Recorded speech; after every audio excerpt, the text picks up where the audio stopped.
दोस्तों आज के इस वीडियो में हम बात करेंगे कि उत्तर प्रदेश पुलिस रिक्वायरमेंट की तरफ से होम गार्ड्स के पदों पे बहुत ही बड़ी तादाद में वैकेंसी को निकाला गया है। तो इसमें आप फॉर्म को कैसे फिल करोगे, इसमें कौन-कौन से लोग एलिजिबल होंगे, फॉर्म को फिल करने में क्या-क्या आपका डॉक्यूमेंट लगेगा, क्या आपका एज क्राइटेरिया होगा, कैसे आप इसमें मोबाइल से आप अपने लाइव फोटो कैप्चर करोगे, संपूर्ण प्रोसेस और संपूर्ण जानकारी इस वीडियो में हम आपसे शेयर करने वाले हैं। तो वीडियो आपको लास्ट तक जरूर देखना है। वीडियो अगर आपको जरा सा भी हेल्पफुल लगे तो वीडियो को अपने दोस्तों में जरूर शेयर करिएगा। और आपने अभी तक हमारे चैनल को सब्सक्राइब नहीं किया है तो चैनल को सब्सक्राइब जरूर कर लीजिएगा। बेल आइकन को भी जरूर प्रेस करिएगा कि आने वाले हर एक वीडियो की नोटिफिकेशन आप पे सबसे पहले पहुंचे। तो इस फॉर्म को फिल करने के लिए और इसके नोटिफिकेशन को समझने के लिए हम लोग चलते हैं अपने कंप्यूटर के स्क्रीन पे। आपके पास मोबाइल है तो भी आप सेम तरीके से फॉर्म को फिल कर सकते हैं। फॉर्म को फिल करने के लिए आपको आ जाना है इस वेबसाइट पे। इसका लिंक मेरे वीडियो के डिस्क्रिप्शन बॉक्स में मिल जाएगा, डायरेक्ट आप यहाँ पे आ सकते हैं। तो फॉर्म फिल करने से पहले आप इसके नोटिफिकेशन को रीड आउट कर लेंगे। उसके लिए आपको थोड़ा सा नीचे स्क्रॉल करना है। यहाँ पे आपको लेटेस्ट नोटिफिकेशन का ऑप्शन देखने को मिल जाएगा। एडवर्टाइजमेंट नंबर वाले ऑप्शन पे आपको क्लिक करना है। इसका जो ऑफिशियल नोटिफिकेशन होगा वो आपके सामने खुल करके आ जाएगा। उत्तर प्रदेश होमगार्ड्स के पदों पर एनरोलमेंट हेतु यहाँ पे नोटिफिकेशन को जारी कर दिया गया है, जो कि ये जो नोटिफिकेशन है 18 नवंबर के डेट में जारी किया गया है। ठीक है, यहाँ पे आप इसका नोटिफिकेशन नंबर देख सकते हैं। होमगार्ड्स के एनरोलमेंट पुरुष महिला हेतु जनपद वार पदों का श्रेणीवार विवरणी आपको यहाँ पे देखने को मिल जाएगा कि किस जनपद में कितनी सीटें हैं और किस कास्ट के लिए है। तो देखिए कास्ट का नियम आपको यहाँ पे देखने को मिल जाएगा कि अनारक्षित के लिए कितना सीटें रखा गया है, अनुसूचित जाति के लिए कितना सीटें को रखा गया है, अनुसूचित जनजाति के लिए कितना सीटों को रखा गया है और अत्यंत पिछड़ा वर्ग के लिए कितनी सीटों को रखा गया है। और आर्थिक रूप से जो कमजोर व्यक्ति है ना, जैसे कि ईडब्ल्यूएस में जो लोग बिलोंग करते हैं उनके लिए कितना सीटों को रखा गया और टोटल रिक्तियाँ आपको यहाँ पे दे दिया गया है। तो इसमें टोटल पदों की जो बात करें, थोड़ा सा आप इसमें नीचे स्क्रॉल करेंगे तो काफी अच्छी वैकेंसी निकाली गई है। 41,424 पदों पे शानदार वैकेंसी निकाली गई है। गार्ड्स के एनरोलमेंट हेतु जनपद वार पदों की सापेक्ष क्षैतिज हॉरिजॉन्टल आरक्षण का विवरण ही आपको यहाँ पे देखने को मिलेगा कि किस जनपद में कितना आरक्षण किस कास्ट को दिया गया। ठीक है, तो आप यहाँ पे आकर के एक बार जरूर से देख लेंगे किस जनपद में कितना आरक्षण आपको दिया गया है। ठीक है, आवेदन हेतु महत्वपूर्ण जो दिशा निर्देश है वो आपको यहाँ पे देखने को मिलेगा। तो विवरणी आप यहाँ पे देख सकते हैं कि ऑनलाइन आवेदन करने की जो तिथि है ना वो प्रारंभ कर दी गई है।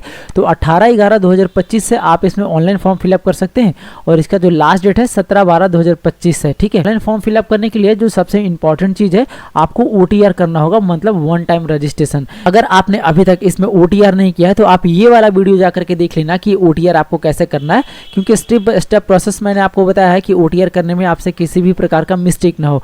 और अगर आपका फिर भी OTR करने में मिस्टेक हो जाता है, नेक्स्ट वीडियो में मैं आपको बताऊंगा कि आप अपने वन टाइम रजिस्ट्रेशन को एडिट कैसे कर सकते हैं। ठीक है, इसमें आप थोड़ा सा नीचे स्क्रॉल करेंगे तो यहाँ पे आपको आवेदन शुल्क देखने को मिल जाएगा कि किस कास्ट के लिए कितनी शुल्क रखा गया है। तो देखिए सामान्य वर्ग और EWS और अत्यंत पिछड़ा वर्ग के अभ्यर्थियों के लिए 400 रुपए का चालान आपको देना पड़ेगा और अनुसूचित जाति और अनुसूचित जनजाति के अभ्यर्थियों के लिए 300 रुपए का चालान देना पड़ेगा। यू सीमा आपको यहाँ पे दिया गया कि होम गार्ड्स के एनरोलमेंट हेतु अभ्यर्थी की आयु दिनांक 1/7/2025 को कम से कम 18 वर्ष हो जाना चाहिए।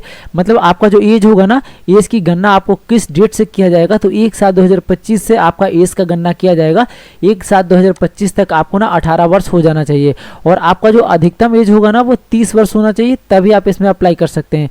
अगर आप इससे अपर एज में आते हैं तो देखिए यहाँ पे आपको श्रेणी वाई करके दे दिया गया कि कब से कब तक आपका डेट ऑफ बर्थ रहेगा, तो तब आप इसमें एनरोलमेंट कर सकते हैं। ठीक है, देखिए अभ्यर्थी का जो जन्म तिथि होगा ना 1/7/1995 से पूर्व तथा 1/7/2007 के बाद का नहीं होना चाहिए। आपका जो जन्म तिथि है 1/7/2007 के बाद का है तो आप इसमें एनरोलमेंट नहीं कर सकते हैं। शैक्षणिक अर्हता आपको यहाँ पे बताया गया कि होम गार्ड्स में एनरोलमेंट करने के लिए अभ्यर्थी को जो शैक्षणिक अर्हता होना चाहिए ना, वो अगर आप 10th पास हैं या तो फिर इससे समकक्ष कोई सा भी क्वालिफिकेशन आपके पास है तो आप इस फॉर्म के लिए एलिजिबल हो जाते हैं।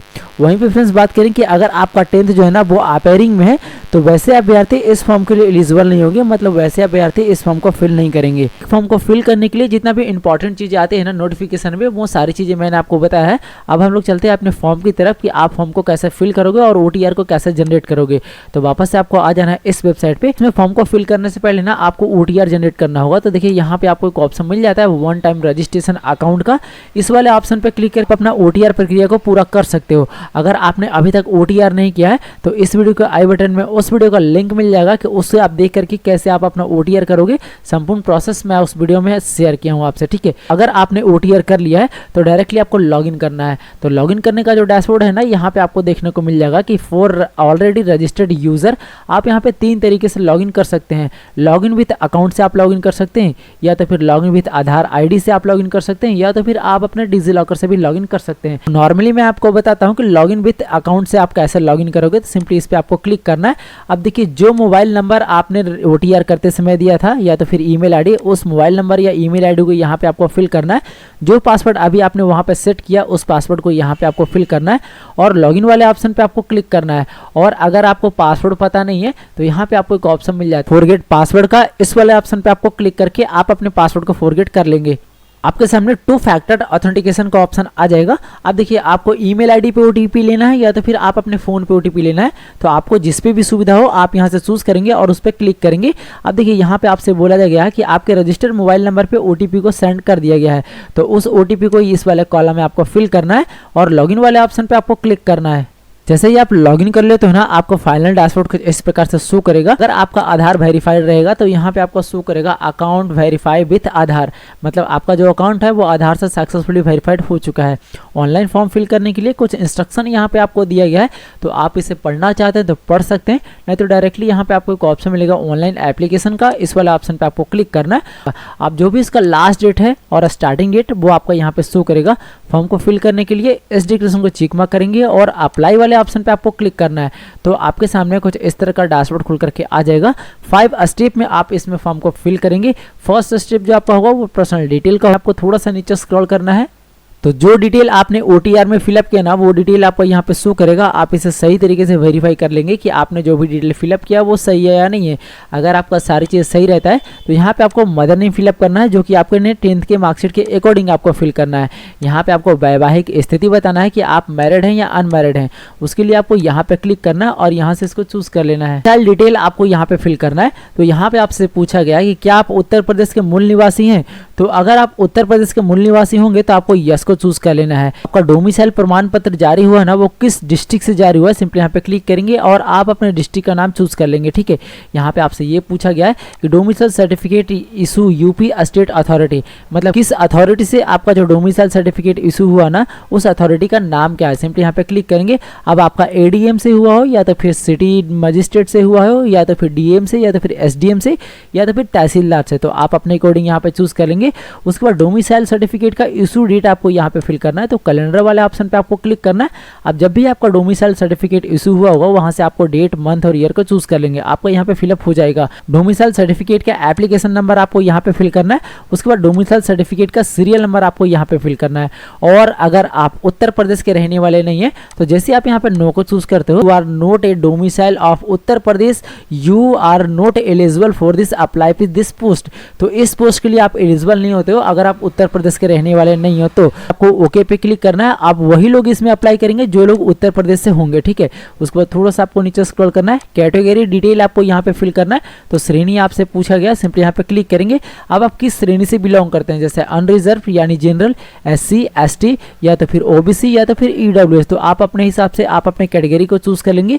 जैसे आप कैटेगरी को चूज करेंगे आपके सामने कुछ इस प्रकार का पॉपअप खुल करके आ जाएगा। सिंपली आपको आई अंडरस्टैंड एंड एग्री वाले ऑप्शन को चूज कर लेना है। कुछ ऑप्शन आपके सामने खुल करके आ जाता है। तो यहाँ सबसे पहले आपसे पूछा जाएगा कि कैटेगरी सर्टिफिकेट इशू डिस्ट्रिक्ट, मतलब आपका जो कैटेगरी सर्टिफिकेट इशू हुआ ना वो किस डिस्ट्रिक्ट से इशू हुआ, सिंपली यहाँ पे क्लिक करेंगे और आप अपना डिस्ट्रिक्ट को चूज कर लेंगे। डिस्ट्रिक्ट को चूज करने के बाद यहाँ पे आपसे पूछा जाएगा कि category certificate UP state authority, simply यहाँ पे क्लिक करेंगे। अब आपका जो कैटेगरी सर्टिफिकेट इशू हुआ ना वो किस जगह से इशू हुआ, जैसे ADM से या तो फिर सिटी मजिस्ट्रेट से या DM से या SDM से या तहसीलदार से। तो आप अपने अकॉर्डिंग यहाँ पे चूज कर लेंगे। उसके बाद कैटेगरी सर्टिफिकेट का इशू डेट आपको यहाँ पे फिल करना है। सिंपली कैलेंडर वाले ऑप्शन पे क्लिक करेंगे और जब भी आपका इशू हुआ होगा, मतलब जिस भी डेट में, आप यहाँ से चूज कर लोगे। उसको थोड़ा सा आपको नीचे स्क्रॉल करना है। कैटेगरी सर्टिफिकेट का एप्लीकेशन नंबर आपको यहाँ पे फिल करना है और यहाँ पे कैटेगरी सर्टिफिकेट का सीरियल नंबर आपको फिल करना है। उसको थोड़ा सा आपको नीचे स्क्रॉल करना है। एड्रेस डिटेल आपको यहाँ पे फिल करना है। तो यहाँ पे आप अपना स्टेट को चूज करेंगे, सिंपली यहाँ पे क्लिक करेंगे और आप अपने उत्तर प्रदेश को चूज कर लेंगे इस प्रकार से, ठीक है। उसके बाद किस डिस्ट्रिक्ट से आप बिलोंग करते हैं, तो आप अपना होम डिस्ट्रिक्ट यहाँ पे चूज करेंगे, जिस भी डिस्ट्रिक्ट से आप बिलोंग करते हैं। यहाँ पे आप अपना फुल एड्रेस फिलअप करेंगे, जैसे विलेज का नेम, पोस्ट का नेम और आप अपना पुलिस स्टेशन का नेम, अगर आपके एरिया में वार्ड नंबर हो तो वो फिलअप करेंगे, या तो फिर अगर आप जनपद से आते हो तो वो आप यहाँ पे फिल कर लेंगे। उसके बाद पुलिस स्टेशन आपको यहाँ पे फिल करना है, आप अपना एरिया पिन कोड यहाँ पे फिल करेंगे। उसके बाद यहाँ पे आपसे पूछा जाएगा परमानेंट एड्रेस, तो जो आपने करस्पॉन्डेंट एड्रेस में फिलअप किया, अगर आपका सेम परमानेंट एड्रेस है तो इधर की ओर आप सेम फिलअप कर लेंगे, और अगर आपका डिफरेंट है तो आप डिफरेंट फिलअप करेंगे। उसके बाद आपको सेव वाले ऑप्शन पे क्लिक करना है। तो आपका जो पर्सनल डिटेल है ना वो सक्सेसफुली सेव कर लिया गया है। सिंपली आपको नेक्स्ट वाले ऑप्शन पे क्लिक करना है। अब आपके सामने अदर डिटेल फिलअप करने का ऑप्शन आ जाएगा। तो सबसे पहले आपसे ये पूछा जाएगा कि क्या आप फ्रीडम फाइटर हैं। तो अगर आपके फैमिली में कोई फ्रीडम फाइटर होंगे तो सिंपली यहाँ पे क्लिक करेंगे और यस को चूज करके डाटा को फिलअप करेंगे, और अगर आपके फैमिली में कोई फ्रीडम फाइटर नहीं है सिंपली यहाँ पे क्लिक करेंगे और नो को आप चूज कर लेंगे। उसके बाद एक्स सर्विसमैन का डिटेल आपको यहाँ पे फिल करना है। तो अगर आप एक्स सर्विसमैन हैं तो आपको क्या करना है, यस को चूज करके यहाँ पे डिटेल को फिलअप करेंगे, नहीं है तो आपको नो को चूज कर लेना है और सेव वाले ऑप्शन पे आपको क्लिक करना है। ये डाटा आपका सक्सेसफुली सेव कर लिया जाएगा। उसके बाद नेक्स्ट वाले ऑप्शन पे आपको क्लिक करना है। तो आपके सामने एजुकेशनल क्वालिफिकेशन डिटेल फिलअप करने का ऑप्शन आ जाएगा। तो यहाँ पे देखिए 10th का डिटेल आपको फिल करना है, जो कि पेंडिंग है अभी हम लोग फिलअप करेंगे तो ये सक्सेसफुली सबमिट हो जाएगा। तो सबसे पहले आपसे बोर्ड का नेम पूछा गया कि आपने किस बोर्ड से 10th पास किया है, तो आप अपना बोर्ड का नेम चूज कर लेंगे इस प्रकार से, जिस भी बोर्ड से आपने 10th पास किया हो। उसके बाद मंथ एंड पासिंग ईयर आपको यहाँ पे फिल करना है। तो कैलेंडर का ऑप्शन आपको यहाँ पे देखने को मिल जाएगा, इस पे आपको क्लिक करना है। कैलेंडर खुल करके आ जाएगा। सबसे पहले आप अपना ईयर को चूज कर लेंगे, उसके बाद आप अपने मंथ को चूज कर लेंगे, उसके बाद आपको डे को चूज कर लेना है। यहाँ पे ये फिलअप हो जाएगा। यहाँ पे आपको रोल नंबर फिलअप करना है। उसके बाद सर्टिफिकेट का सीरियल नंबर आपको यहाँ पे फिल करना है और ऐड वाले ऑप्शन पे आपको क्लिक करना है। तो यहाँ पे आपको शो करेगा कि आपने जो क्वालिफिकेशन ऐड किया वो सक्सेसफुली सेव हो चुका है। अगर आपको इसमें कुछ मिस्टेक लगता है तो यहाँ पे आपको एक पेन का ऑप्शन मिलेगा, इस पे क्लिक करके आप इसे एडिट कर सकते हैं। और अगर आपका सारी चीज़ सही है तो यहाँ पे आपको नेक्स्ट का एक ऑप्शन मिलेगा, इस पे आपको क्लिक करना है। जैसे आप इस पर क्लिक करते हैं तो आपके सामने डॉक्यूमेंट अपलोड करने का ऑप्शन आ जाएगा। तो थोड़ा सा आप इसमें नीचे स्क्रॉल करेंगे। अब देखिए डॉक्यूमेंट में आपको क्या क्या अपलोड करना है। तो एक कास्ट सर्टिफिकेट आपको अपलोड करना है, और एक डोमिसाइल सर्टिफिकेट आपको अपलोड करना है, और एक 10th क्लास का सर्टिफिकेट आपको अपलोड करना है, और 10th क्लास का मार्कशीट आपको अपलोड करना है। अब ये सारी चीज़ें आप कैसे अपलोड करोगे और किस फॉर्मेट में करोगे, कि जो भी डॉक्यूमेंट आप यहाँ पे अपलोड करेंगे ना उसे प्रिंट आउट लेने के बाद ना स्पष्ट दिखना चाहिए। अगर आपका धुंधले कलर का ये अस्वीकार कर दिया जाएगा। आप जितना भी डॉक्यूमेंट आप यहाँ पे अपलोड करोगे ना वो PDF फॉर्मेट में आपको होना चाहिए, ठीक है। अब ये जो डॉक्यूमेंट आप अपलोड करोगे, जो इसका जो साइज होगा वो 1 MB से कम में होना चाहिए। अब ये चीज़ आपको कहाँ पे दिखेगा, तो यहाँ पे आपको एक ऑप्शन मिल जाता है अपलोड का, इस वाला ऑप्शन पे आपको क्लिक करना है। देखिए यहाँ पे आपको बताया गया कि जितना भी डॉक्यूमेंट आप यहाँ पे अपलोड करोगे ना उसका जो मैक्सिमम साइज होगा वो 1 MB से कम में होना चाहिए। तो डॉक्यूमेंट को अपलोड करने के लिए वापस आपको ब्राउज वाले ऑप्शन पे क्लिक करना है। अब जहाँ पे भी आप अपना डॉक्यूमेंट रखोगे वहाँ से क्या करना है, सिलेक्शन करना है, ओपन करना है और सेव वाले ऑप्शन पे आपको क्लिक करना। तो आपके सामने कुछ इस प्रकार का पॉपअप खुल करके आ जाएगा कि क्या आप इस डॉक्यूमेंट को अपलोड करना चाहते हैं। सिंपली आपको ओके वाले ऑप्शन पे क्लिक करना है और थोड़ा सा आपको वेट करना है। यहाँ पे आपको शो करेगा कि आपका जो डॉक्यूमेंट है वो सक्सेसफुली अपलोड हो चुका है। वापस आप नीचे स्क्रॉल करेंगे, यहाँ पे आपको स्टेटस में शो करेगा कि आपने जो कास्ट सर्टिफिकेट अपलोड किया वो सक्सेसफुली अपलोड हो चुका है, ठीक है। अब जो डॉक्यूमेंट आपने अपलोड किया है उसे आप देखना चाहते हो तो यहाँ पे आपको व्यू का ऑप्शन मिल जाता है, इस पे आपको क्लिक करना है।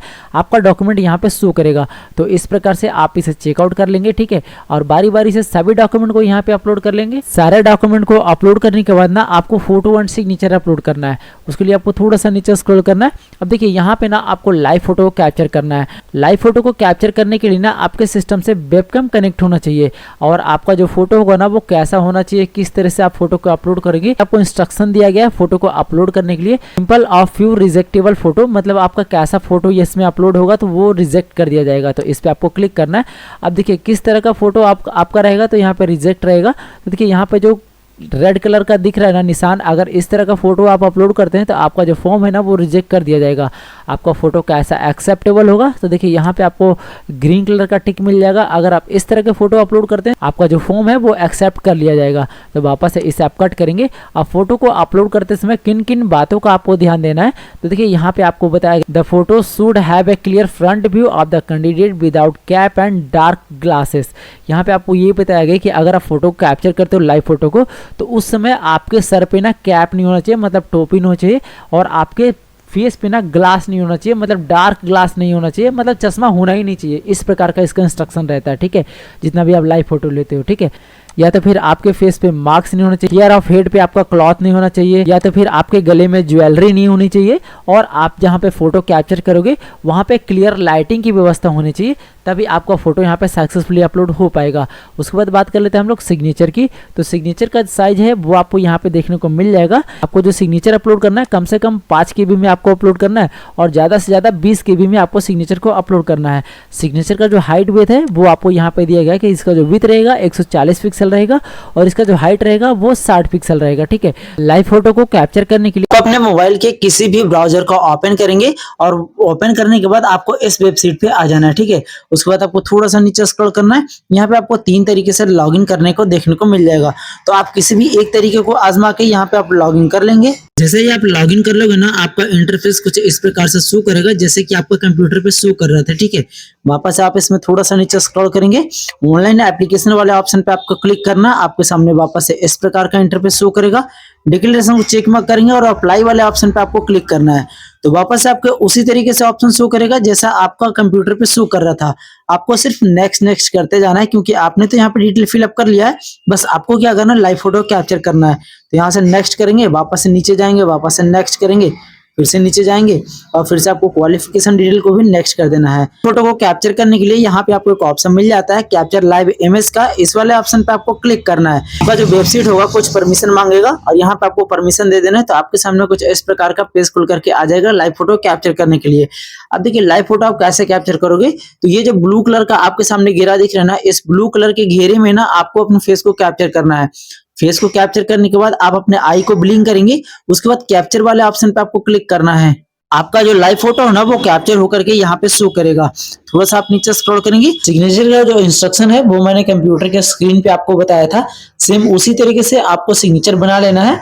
अपलोड करने के लिए यहाँ पे आपको एक ऑप्शन मिल जाता है ब्राउज का, इस वाले ऑप्शन पे आपको क्लिक करना है, तो आपके सामने कुछ इस तरह का इंटरफेस खुल करके आ जाएगा।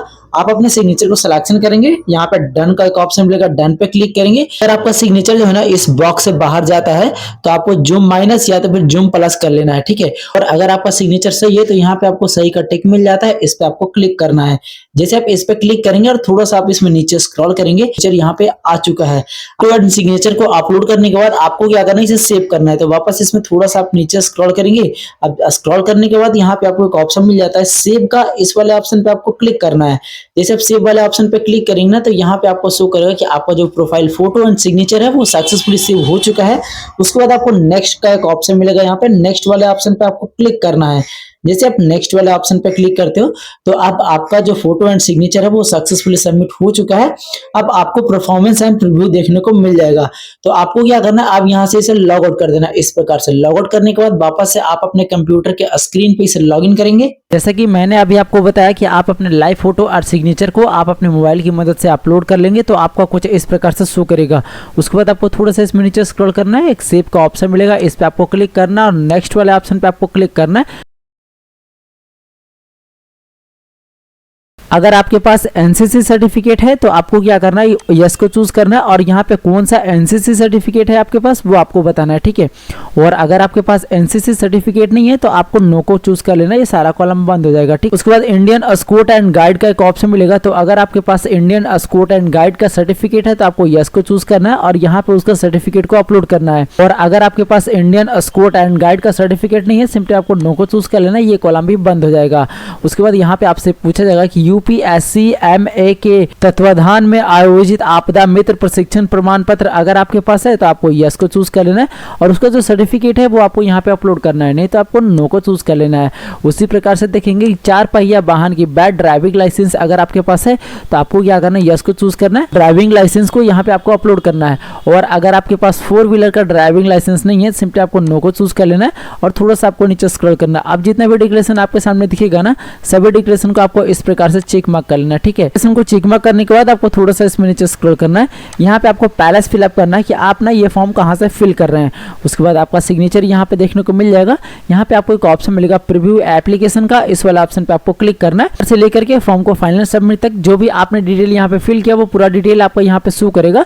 तो आपको क्या करना है, इस डिटेल को एक बार वेरीफाई कर लेंगे, क्योंकि अगर आप इसमें एक बार मिस्टेक कर देते हो तो आपको एडिट का चांस नहीं दिया गया, जैसा कि नोटिफिकेशन में आपको बताया गया। ठीक है, तो आप इसे वापस से थोड़ा सा नीचे नीचे स्क्रॉल करेंगे और बारीकी तरीके से चेक कर लेंगे। अगर आपको इसमें कुछ मिस्टेक लगता है तो वापस आप नीचे की ओर आएंगे, यहाँ पे आपको एक ऑप्शन मिलेगा एडिट का, इस पे क्लिक करके आप अपने फॉर्म को एडिट कर लेंगे। और अगर आपका सारी चीज सही रहा तो डिक्लेरेशन को चेक मार्क करेंगे और सबमिट वाले ऑप्शन पे आपको क्लिक करना है। तो आपके सामने कुछ इस प्रकार का पॉपअप खुल करके आ जाएगा, सिंपली आपको सबमिट वाले ऑप्शन पे क्लिक करना। आपके सामने फी डिटेल का डैशबोर्ड खुल करके आ जाएगा। आप जितना भी आपको इसमें पेमेंट लगने वाला होगा ना वो आपको यहाँ पे शो करेगा।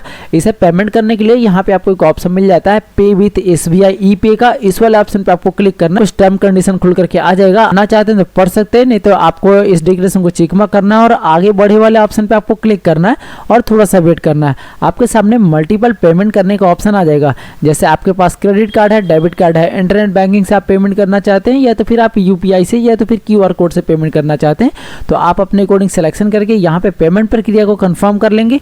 जैसे ही आपका पेमेंट सक्सेसफुल हो जाता है यहाँ पे आपको शो करेगा पेमेंट सक्सेसफुल। मेरा जो पेमेंट है वो अनसक्सेसफुल हुआ है, इसलिए यहाँ पे अनसक्सेसफुल शो कर रहा है। आपका पेमेंट सक्सेसफुल रहा तो यहाँ पे आपको सक्सेसफुल शो करेगा, यहाँ पे आपको डिटेल शो करेगा। उसके बाद अगर इसे आप प्रिंट करना चाहते हैं तो यहाँ पे क्लिक करके आप इसे प्रिंट ले सकते हैं, नहीं तो डायरेक्टली आपको बैक वाले ऑप्शन पे क्लिक करना है। तो आपके सामने माई एप्लीकेशन का डैशबोर्ड खुल करके आ जाएगा। अगर आपका पेमेंट सक्सेसफुल हुआ रहेगा तो यहाँ पे आपको पेमेंट स्टेटस में सक्सेसफुल शो करेगा। आपको अपने एप्लीकेशन फॉर्म को डाउनलोड करने के लिए यहाँ पे आपको एक ऑप्शन मिल जाएगा व्यू एप्लीकेशन का, इस पे क्लिक करके आप अपने एप्लीकेशन को डाउनलोड कर सकते हैं इस प्रकार से, ठीक है। तो फ्रेंड्स इस प्रकार से उत्तर प्रदेश में जो वैकेंसी है ना होम गार्ड्स की, आप भी अपने घर बैठे फॉर्म को फिल कर सकते हैं, वो भी बिना किसी प्रकार के मिस्टेक के। तो वीडियो अगर आपको जरा सा भी हेल्पफुल लगा हो तो वीडियो को अपने दोस्तों में जरूर शेयर करिएगा। और आपने अभी तक हमारे चैनल को सब्सक्राइब नहीं किया है तो चैनल को सब्सक्राइब जरूर कर लीजिएगा, बेल आइकन को भी जरूर प्रेस करिएगा कि आने वाले हर एक वीडियो के नोटिफिकेशन आप पे सबसे पहले पहुंचे। तो मिलते हैं फिर से किसी ऐसे नए टॉपिक के साथ, तब तक के लिए धन्यवाद। देखते रहिए A to Z सॉल्यूशन। जय हिंद।